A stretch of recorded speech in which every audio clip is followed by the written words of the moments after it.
Good afternoon po. Ako po si Giancarlo Angeles, taga Oriental Mindoro po, Calapan City, Barangay Ginubatan. Ako po yung nag-a-apply po ng trabaho.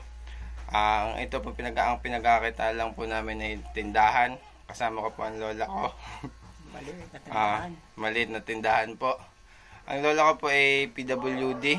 Siya po ay apa. At gusto ko po siya matulungan sa aking graduate na po ako ng 4th year college. Sana po matanggap nyo.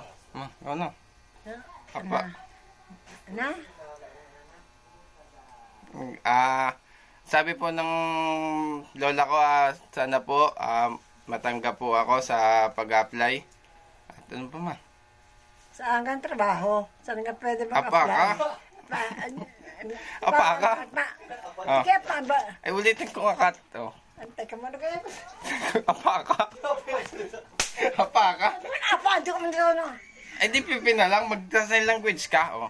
Teka muna. Pipi na lang. Kunyari ko sasabihin ka na.